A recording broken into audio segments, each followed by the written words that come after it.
Hi hello viewers, welcome to NTV. This is Tarak. Bigg Boss season 8 అనేది అట్టహాసంగా ప్రారంభమైందన్న సంగతి అందరికీ తెలిసిందే. అయితే అక్కడ కంటెస్టెంట్‌ని చూసాక మాత్రం కొంతమంది వీళ్ళేం కంటెస్టెంట్లు, ఇదేం సీజన్ అని మొదలుపెట్టారు. బట్ కాకపోతే ఏంటంటే ఎప్పుడు కూడా బిగ్ బాస్ సక్సెస్ అనేది కంటెస్టెంట్లు అంటే ఎలా ఉన్నారు, వాళ్ళకి తెలిసినోళ్ళా, తెలియనోళ్ళా అనేది కాదు. వాళ్ళు ఎలా ఆడతారనే దాని మీదే ఆధారపడి ఉంటది. అది ఇంతకుముందు గతంలో లాస్ట్‌లో సక్సెస్ అయిన 7 గానీ, 5 గానీ, 4 గానీ ఇవన్నీ కూడా ప్రూవ్ చేసినాయనమాట. 4లో అయితే అసలు చాలామంది తెలియని వాళ్ళు. ఒక గంగాబోయ్ లాంటి వాళ్ళు కూడా జస్ట్ యూట్యూబ్ వరకే గానీ అసల ప్రేక్షకులకు తెలియని వాళ్ళే. బట్ వాళ్ళందరూ వచ్చి సీజన్ ఒక రేంజ్‌లో లేపారనమాట. సో, మనం సీజన్‌ని అంటే కంటెస్టెంట్‌ని చూసి సీజన్ ఎలా ఉంటదని జడ్జ్ చేయలేము. బట్ ఈరోజు చూసుకుంటే గనక మొదటి రోజే మొత్తం మొదలుపెట్టారు. అంటే బిగ్ బాస్ ఫార్మాట్ అనేది అందరికి అర్థమైంది కాబట్టి అతి మంచితనాలు, అతి ఇలాంటివి కాకుండా కొంతమంది మాత్రం ఫార్మాట్ ప్రకారం ఆడేస్తున్నారని అర్థమైంది. అయితే ఫస్టు అసల ఈరోజు ఎపిసోడ్ చూసుకుంటే గనక నిన్న కొంచెం టాక్ ఆఫ్ ద ఎపిసోడ్ కింద మారిన మణికంఠ అదే ఫ్రస్ట్రేషన్ అనేది కంటిన్యూ అవుతుందనమాట అతనిలో. అంటే ఎందుకు నామినేట్ చేశారు? ఎందుకు నామినేట్ చేశారు? అనే దాని మీద మదన పడుతుంటే మధ్యలో అభయ్ వచ్చి చిన్న గీతోపదేశం చేశాడు. అంటే అలా ఉంది, ఇలా ఉండటం వల్ల అని చెప్పి. తర్వాత నిఖిల్ ఎంటర్ అయ్యాడు. నిఖిల్ ఎంటర్ అయ్యి కూడా దీన్ని అలా తీసుకోవద్దు, ఇలా తీసుకోవద్దు, పెద్దవాళ్ళని గౌరవించు అది ఇది అనేసరికి ఇంకా మనోడికి మండుకొచ్చిందనమాట. సో, దాంతోటేంటంటే వాళ్ళిద్దరి మధ్యన ఒక చిన్న క్లాష్ అనేది స్టార్ట్ అయింది. దీని తర్వాత ఈరోజు ఎపిసోడ్‌లోనే చివరిలోకి వచ్చిన తర్వాత ఒక మాట కూడా అన్నాడనమాట మణికంఠ. అసలు నిఖిల్ యాక్చువల్లీ దొరుకుతాడనుకున్నాను. బట్ చిన్న ఇదిలో తప్పించుకున్నాడని చెప్పి. అంటే నిఖిల్‌కి అతని మీద అంటే మరి అతనికి మంచి చెప్పడానికి వెళ్ళలేనందువలనో, లేదంటే హౌస్ మొత్తాన్ని తన కంట్రోల్‌లోకి తీసుకుంటున్నట్టు కనిపించడం వల్ల దేనివలనో తెలీదు గానీ, ఒక చిన్న క్లాష్ అనేదైతే మాత్రం స్టార్ట్ అయిందనమాట. అయితే నిఖిల్ కూడా ఏంటంటే అనఫిషియల్ కెప్టెన్ కింద అంటే కెప్టెన్సీ ఎవరు లేరు. అతను ఈరోజు వన్ ఆఫ్ ద చీఫ్ అయ్యాడు గానీ, బట్ ముందు నుంచి కూడా ఏంటంటే అంటే ఒక అనఫిషియల్ కెప్టెన్ కింద కెప్టెన్ ఉంటే ఎలా ఉంటాడో, ఎలా కంట్రోల్ చేయాలనుకుంటాడో, ఎలా అయితే ఆ పనులు డిస్పర్స్ చేస్తాడో, లేదంటే ఇలా ఒక చిన్న ఆ వేలో కనిపించాడనమాట.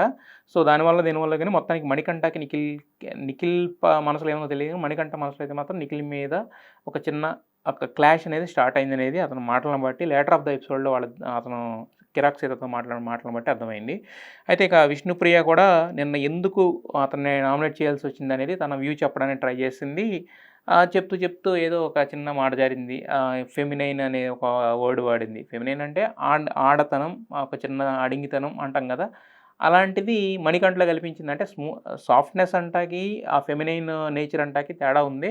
సో, మనోడు కూడా అదే పాయింట్‌ని పట్టుకొని మాట్లాడుతా ఉన్నాడు. సో, ఎవరని చెప్పినా మణికంఠ మాత్రం తన స్టాండ్ మీదే ఉన్నాడు. ఏదేమైనా కూడా నన్ను అలా ఒక్కడిని చేసి అంతమంది పటాపట మొహం మీద చెప్పేయడం అనేది నాకు నచ్చలేదు. సో, కాబట్టి నేను అదే ఉంటాననేదే ఉంది. సో, అదే ఇదిలో నిఖిల్‌కి, మణికంఠకి జరిగిన వాదన ఏంటంటే నెక్స్ట్ లెవెల్‌కి వెళ్ళేదాకా వెళ్ళింది. బట్ ఆ తర్వాత అలా అంటే మిగతా వాళ్ళందరూ హౌస్‌మేట్స్ కూడా మధ్యకి రావడంతోటి వాళ్ళని పక్కకు తీసుకెళ్ళడంతోటి అలా అక్కడికైతే సద్దుమణిగినట్టు కనిపించింది. తర్వాత కిర్రాక్ సీతకి, మణికంఠకి మధ్యన ఒక చిన్న డిస్కషన్ జరిగింది. అవును కదా! అలా అని ఉండకూడదు కదా! విష్ణుప్రియ కూడా ఇలా అని ఉండకూడదు కదా! అని చెప్పేసి వాళ్ళిద్దరూ అంటే బడ్డీస్ కింద ఒక లోపలికొచ్చిన ఇది ఉంది కాబట్టి, సో, వాళ్ళిద్దరికీ ఏంటంటే ఒక చిన్న ఇదనేది వాళ్ళిద్దరి మధ్యన ఆ చిన్న బాండింగ్ అనేది కనపడిందనమాట. అయితే ఈరోజు ఓవరాల్‌గా చూసుకుంటే మణికంఠకి పర్లేదు. స్క్రీన్ స్పేస్ అనేది అంటే అంత గుర్తింపు తక్కువ ఉన్న వ్యక్తుల్లో ఆ రేంజ్ స్క్రీన్ స్పేస్ దక్కడం ఫస్ట్ డే అనేది కూడా కొంచెం బెటరే.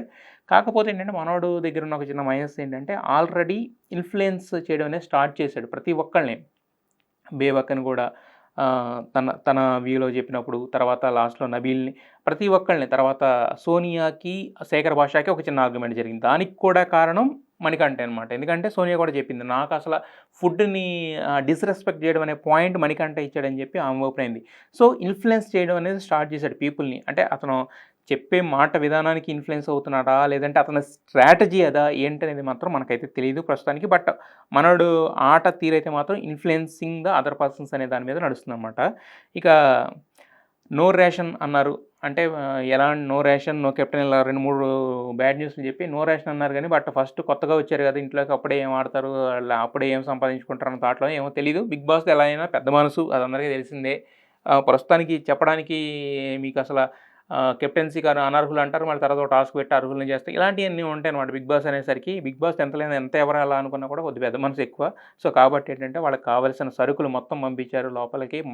చికెన్ మటన్‌తో సహా, నాన్ వెజ్‌తో సహా మొత్తం లోపలికి పంపించారనమాట.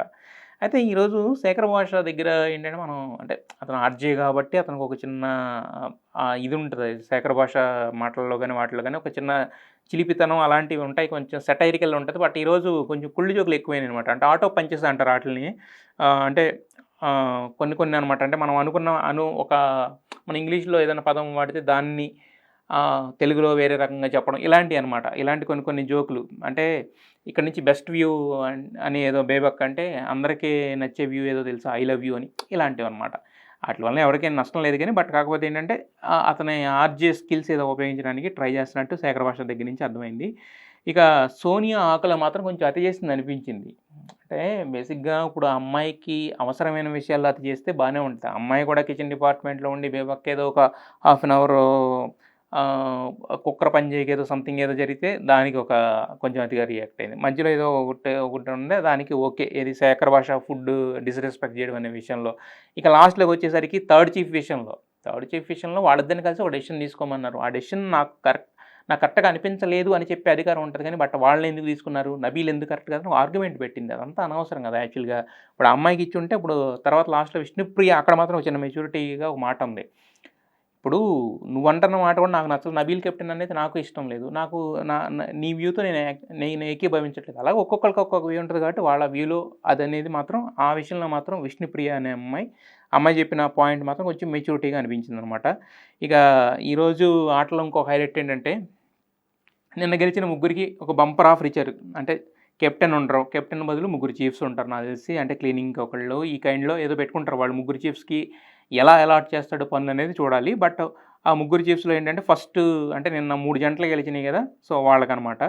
అయితే ఫస్ట్ దానికొచ్చేసరికి ఆహ్, ఫస్ట్ గేమ్‌కొచ్చేసరికి ఏంటంటే పట్టుకొని ఉండండి వదలకండి ఇది గేమ్ అనమాట. యాక్చువల్ దీనికి అభయ్ నవీన్‌ని సంచాలక్ కింద వాళ్ళే నియమించుకున్నారు. సో, దాంట్లో ఏంటంటే ఫైనల్‌గా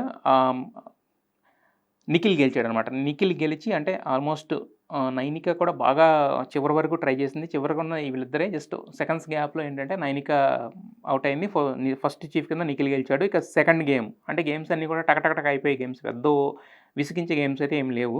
సెకండ్ గేమ్స్ వచ్చేసి జస్ట్ అంటే ఒక కోన్స్ లాంటిది కట్టి దాంతో టవర్ కట్టడం అనమాట. సో, కిర్రాక్ సీత సంచాలక్ కింద ఉంటానంది. ఆవిడని సంచాలక్ కింద నియమించుకుంది. నెక్స్ట్ ఇంకా నైనిక సెకండ్ చీఫ్ కింద ఫస్ట్ దాంట్లో త్రుటిలో తప్పించుకున్న నైనిక సెకండ్ టాస్క్‌లో మాత్రం ఖచ్చితంగా గెలిచి సెకండ్ చీఫ్ అయిందనమాట. ఇక లాస్ట్‌లో బిగ్ బాస్ అంటే ఇప్పుడు అందరిని ఇలా ఆటలు పెట్టేసి జస్ట్ చీఫ్‌ని చేసేస్తే మరి బిగ్ బాస్ చీఫ్ ఇదే ఉంటది. అందుకని చెప్పేసి బిగ్ బాస్ చిన్న ఫిట్టింగ్ పెట్టారనమాట. అదే నిఖిల్ అండ్ మన ఎవరైతే ఇంతకుముందు సెకండ్ చీఫ్ కింద ఉన్న నైనిక వీళ్ళిద్దరూ కలిసి ఒక డెసిషన్ తీసుకోవాలి. కలెక్టివ్‌గా ఒక డెసిషన్ తీసుకొని ఒక థర్డ్ చీఫ్‌ని అయితే నేను ఎంపిక చేయాలి. ఫస్ట్ నబీల్ అనుకున్నారు కానీ మళ్ళీ ఫైనల్‌గా ఎందుకో తెలీదు. శేఖర్ భాషకి చెప్పిన రీజన్ ఏంటంటే బ్యాలెన్సింగ్‌గా ఉండడు అనే రీజన్ ఒకటి. బేబక్క కూడా ఏంటంటే ఆమె కోపంగా ఉండకుండా మామూలుగా చేయించుకోవాలి. ఆవిడ కూడా అలా ఉండదు. హైపర్ యాక్టివ్ అనేది ఒకళ్ళకేమో బ్యాలెన్సింగ్‌గా ఉండరని, అలాగే నబీల్‌కొచ్చేసరికి ఏంటంటే ఇంకా ఓపెన్ అవ్వలేదు ఎవరితోటి. సో, అతని స్ట్రెంగ్త్ ఏంటనేది తెలీదు కాబట్టి ఇవ్వలేదనేది ఫైనల్‌గా చెప్పి యష్మి గౌడని ఫైనల్‌గా థర్డ్ చీఫ్ కింద ఇది చేశారనమాట. సో, ఇది ఈరోజు జరిగిన మొత్తం అనమాట. చూసుకుంటే గనక ఈరోజు సోనియా మాత్రం కొంచెం అంటే ఆమె అంటే ఇదే స్ట్రాటజీ అనుకునొచ్చిందా? లేదంటే ఏమనుకునొచ్చిందో తెలీదు గానీ, సోనియా మాత్రం కొంచెం అంటే ప్రతి దానికి వాయిస్ రైజ్ చేయడం, నేనున్నాను అని ఒక ప్రూవ్ చేసుకొని ఒక కంటెంట్ ఇస్తాను అనే ఒక చిన్న క్లారిటీ అనేది జనాలకి ఇవ్వడానికి ట్రై చేస్తుందనేది అర్థమైంది. శేఖర్ భాష విషయంలో నువ్వు అంత ఇదవ్వాల్సిన పని లేదు. లాస్ట్‌లో యష్మిని థర్డ్ చీఫ్ కింద సెలెక్ట్ చేసినప్పుడు అంత ఇదవ్వాల్సిన అవసరం లేదు. ఫస్ట్ బేబక్క ఏదో కుక్కర్ గురించి పక్కకొచ్చి కూర్చొని మాట్లాడి ఏదో అన్నప్పుడు అంత ఇదవ్వాల్సిన పని లేదు. రెస్పాన్సిబిలిటీ అని మాట్లాడుతుంది. సో, ఈమె కూడా కిచెన్ టీమ్‌లో ఉన్నప్పుడు ఈమె రెస్పాన్సిబిలిటీ కూడా కదా అది. బట్ ఆ బేబక్కనే బ్లేమ్ చేసిందనమాట. ఇలా అనమాట. సో, సోనియా ఆకలి ఏంటంటే ఫైనల్‌గా ఒక ఆర్‌జీవీ నిన్న చెప్పాం కదా! ఆర్‌జీవీ ఆల్రెడీ ఆమెకి బయట ఇవ్వడం కూడా జరిగింది. ఆర్‌జీవీ సినిమాలో ఆమె నటించింది కాబట్టి. సో, ఏంటంటే ఆమె స్ట్రాటజీ అయితే ఇది. మణికంఠ ఏంటంటే ఇన్‌ఫ్లుయెన్స్ చేస్తున్నాడనమాట పర్సన్స్‌ని. ఎప్పుడంటే నలుగురు కూర్చున్నప్పుడు తన వాయిస్ వినిపించడు. బట్ ఒక్కొక్కళ్ళు సీతతో కూర్చున్నప్పుడు సీతకు అనుకూలంగా ఒక పాయింట్. సోనియాతో కూర్చున్నప్పుడు సోనియాకి అనుకూలంగా ఒక పాయింట్. ఒక్కొక్కళ్ళతో కూర్చున్నప్పుడు ఒక్కొక్కళ్ళకి అనుకూలంగా ఒక్కొక్క పాయింట్ అనేది చెప్తూ వెళుతున్నాడు. బట్ ఇది అంటే ఇప్పుడు బానే ఉంటది. ఒక 1 వీక్ తర్వాత, 2 వీక్స్ తర్వాత ఒకవేళ ఉంటే గనక అతని హౌస్‌లో ఏమవుతదంటే ఇలా ఒకళ్ళ గురించి ఒకళ్ళు చెప్తున్నాడు. లేకపోతే ఒకళ్ళ గురించి ఒకళ్ళు లేనప్పుడు వాళ్ళ గురించి మాట్లాడుతున్నాడు అనేది తెలిసినప్పుడు ఏమవుద్దంటే అది ఖచ్చితంగా బ్యాక్ బిచింగ్ అవుతది. అంటే ఆడియన్స్‌కి తెలుసు. ఆడియన్స్‌కి ఏం చేస్తున్నాడు, ఆడియన్స్‌కి కన్వే అవుతదని తెలిసి అతను చేస్తున్నాడు. బట్ కాకపోతే ఏంటంటే వాళ్ళల్లో వాళ్ళకి కంటెస్టెంట్లు తెలిసినప్పుడు ఏంటంటే మేమున్నప్పుడే మాట్లాడొచ్చుగా, మేము లేనప్పుడు మా గురించి ఎందుకు మాట్లాడుతున్నారు అనేది ఒకటొస్తదనమాట. సో, ఇది ఇంతవరకు ఉన్నది. సో, మిగతా వాళ్ళందరూ కూడా బ్యాలెన్స్డ్‌గా ఉన్నారు. మిగతా వాళ్ళ అసలు రంగులు ఇప్పుడు ప్రస్తుతానికైతే చాలామంది ప్రతిసారి చేసేదైతే డ్రామాలనమాట. వాళ్ళ నిజ స్వరూపాన్ని దాచుకొని బిగ్ బాస్ హౌస్‌లోకెళ్ళిన తర్వాత కూడా ప్రేక్షకులకు నచ్చేలాగా అంటే ఒక 6, 7 సీజన్స్ అయినాయి కాబట్టి ఎలా ఉన్నవాళ్ళు సక్సెస్ అయ్యారు, ఎలా ఉన్నవాళ్ళు ఫైనల్స్‌కెళ్లారు, ఎలా ఉన్నవాళ్ళు టాప్ 5కి వచ్చారు ఇయన్నీ చూసుకొని ఆ లెక్కల ప్రకారం ఆడతారు. బట్ ఒక 1 వీక్, 2 వీక్స్‌లో మొత్తం ముసుగులన్నీ తొలగిపోతాయి కాబట్టి అప్పుడు అసలు ఆటలు అసలు మధ్యాహ్నం స్టార్ట్ అవుద్ది. ప్రస్తుతానికైతే వీళ్ళు స్ట్రాటజీలు ఈ 2, 3 స్ట్రాటజీలు అయితే కనిపించినియి. మరి ఈరోజు ముగ్గురు చీఫ్స్ కింద మరి ఉన్నారు. వాళ్ళు రేపొద్దున ఎలా ఆడతారు ఏంటనేది రేపటి ఎపిసోడ్‌లో చూద్దాం. So, this is for today episode.